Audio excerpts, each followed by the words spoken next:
Bem, olá, você que está sempre ligado aí junto com a gente. Eu sei que tem muito programa, muita palavra explicada, muita gente fica em dúvida, mas é o que eu falei, eu não posso ir além do que está escrito. Eu não posso pegar as regras da sua religião e formar dela uma doutrina. Eu tenho que me atentar àquilo que foi doutrina dos apóstolos, de Jesus Cristo e dos apóstolos. É nela que eu me baseio. É através das escrituras que eu continuo.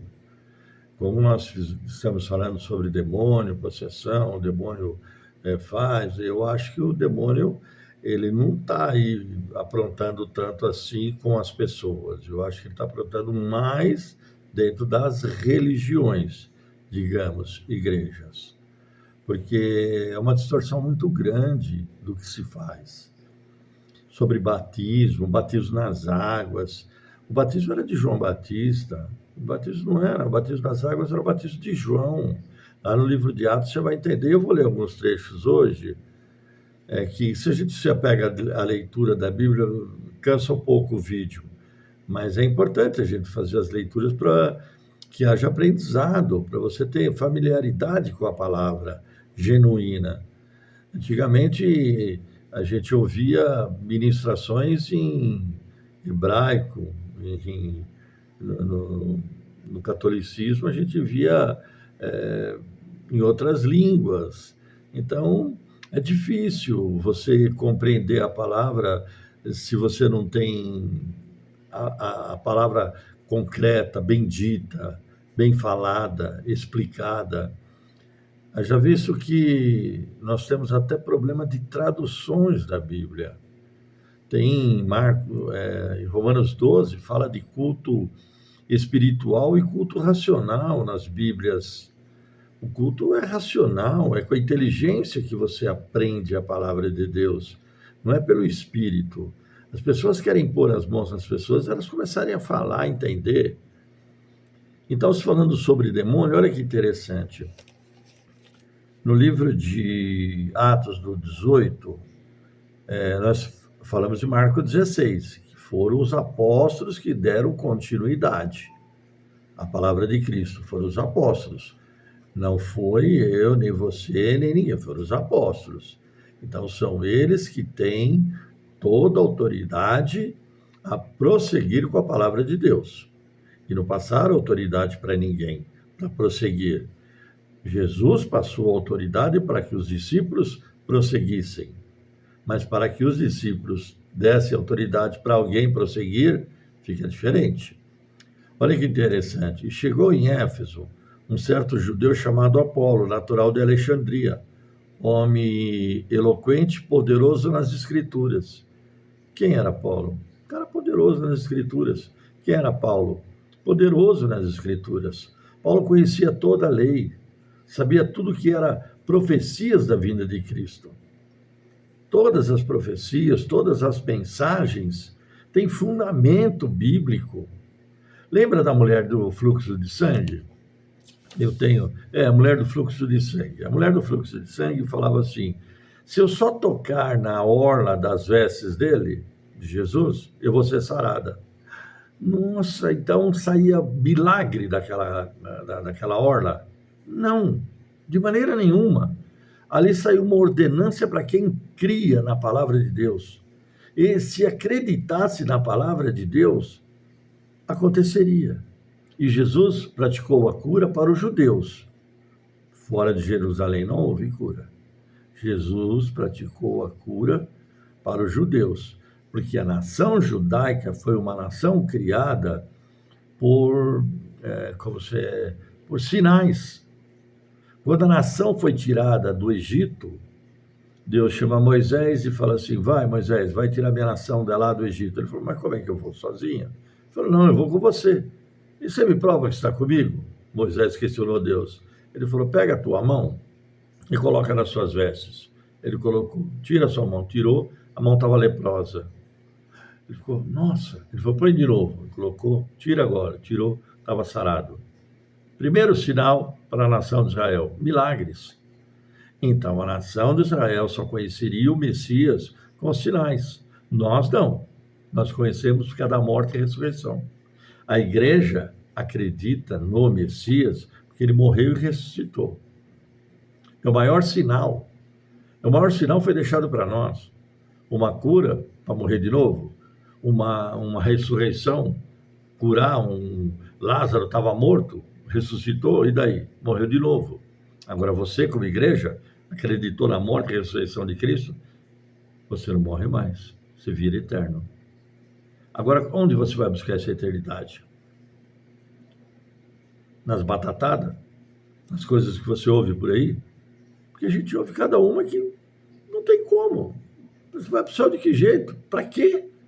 Se você acredita tanto nas coisas terrenas, você deseja tanto as coisas terrenas, como é que você quer ir para o céu? Qual a sua intenção? Qual a sua intenção quando você ajoelha, reza, joga água benta na cabeça, faz promessa? Qual é a sua intenção? É conquistar a vida eterna? Então, se você quer conquistar a vida eterna, o caminho é outro. É outro caminho, é outra direção. Olha a mulher do fluxo de sangue. Se você ler em Malaquias 4:2, você vai ver o que Malaquias profetizou de Jesus. O que está profetizado, que era para acontecer.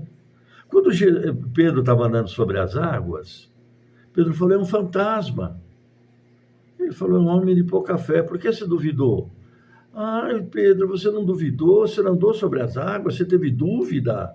Ah, você podia andar sobre as águas. Você, se você tiver fé, você também anda. Para, meu irmão. Para. Não era isso. Era para Pedro falar assim, quem está andando sobre as águas é o Messias, porque ele vai dar ordem às águas. Está profetizado. Ele vai acalmar a tempestade. Ele acalmou a tempestade. Quando ele dormia, aí estava a tempestade, ele dormindo no barco. As pessoas dizem, não, vamos morrer todo mundo. Ele vai e acalma a tempestade. Aí fala assim, quem é ele que acalma a tempestade? É o Filho do Homem, é Jesus. Quando Pedro anda sobre as águas, ele não devia falar é um fantasma. Ele devia falar é Jesus. É o Messias. Ele veio entre nós. Quando Pedro fala assim, quem tu diz que eu sou? Ele fala, tu és o Cristo, Filho de Deus. Jesus fala, por esta afirmação eu fundo a minha igreja. E teu nome não vai ser mais Pedro e sim Petras. Essa rocha é Jesus. Que coisa mais incrível, cara. E a gente fica aí mistificando, pegando coisas que aconteceram, querendo para nós, querendo o céu se abrir, o mar se abrir, o mar vermelho abriu só para Moisés. E Apolo era poderoso nas escrituras. Este era instruído no caminho do Senhor, fervoroso de espírito. Falava e ensinava diligentemente as coisas do Senhor, conhecendo somente o batismo de João. Eu não conhecia o batismo de Jesus. Não teve batismo da igreja. O batismo era de Jesus. O batismo era de João Batista, para o arrependimento. Aqui tem um texto, mas Paulo disse, certamente, João batizou com o batismo do arrependimento, dizendo ao povo que cresce que após ele havia de vir em Jesus Cristo. Ou seja, Atos 19, versículo 4. Não dá para ficar batizando as pessoas nas águas e prometer que ela vai para o céu. Esse batismo é de João Batista. Era para as pessoas se arrepender, que pregavam e que ensinavam a lei. Estavam arrependidos, a lei estava totalmente distorcida. Pela lei ninguém é salvo. Eu vou falar sobre a lei depois, qualquer dia. Senão vai ficando cada vez mais distante.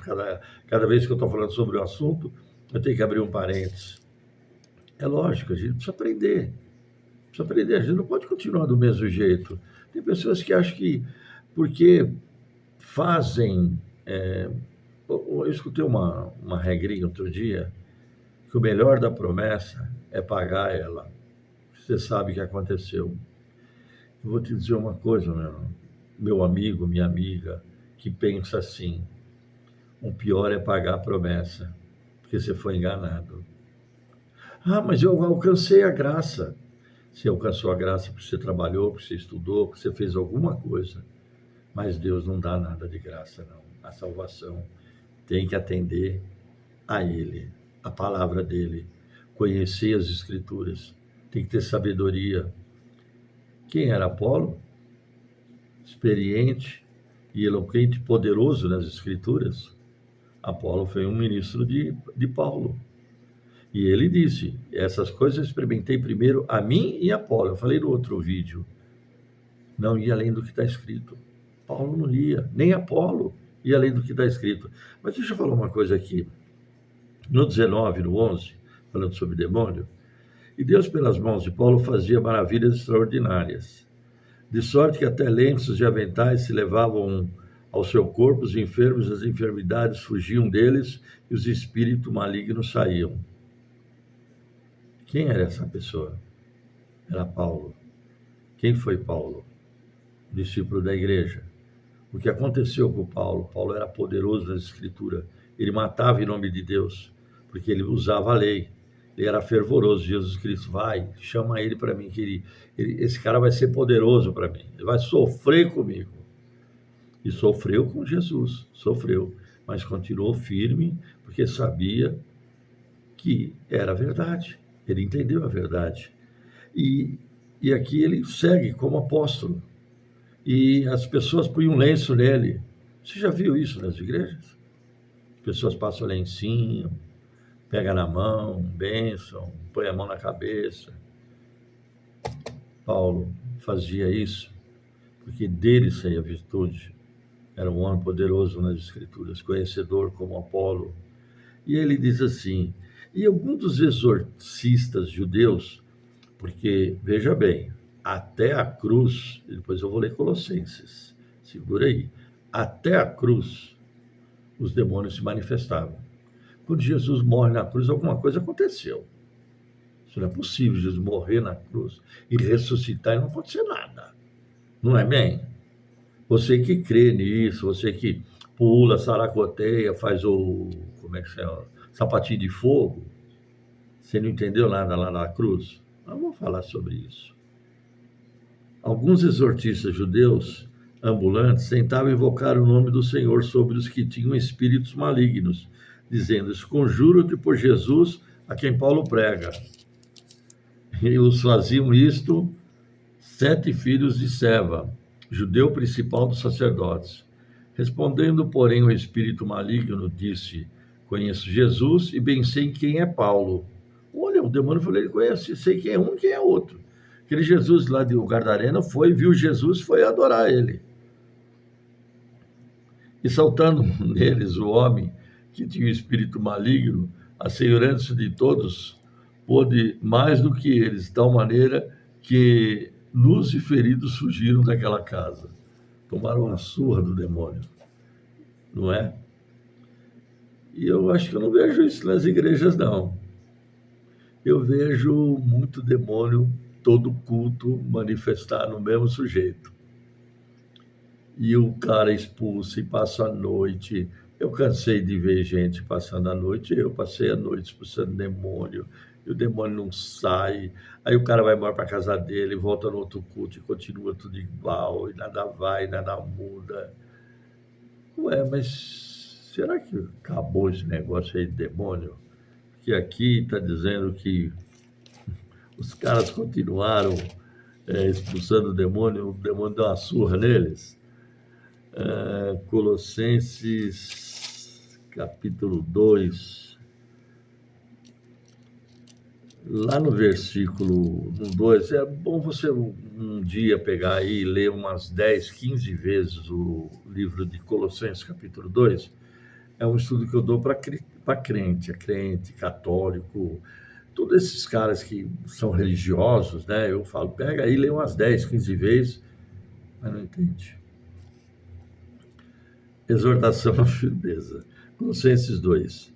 Tende cuidado para que ninguém vos faça presa sua, por meio de filosofias, vãs sutilezas, segundo a tradição dos homens, segundo os rudimentos do mundo, e não segundo Cristo.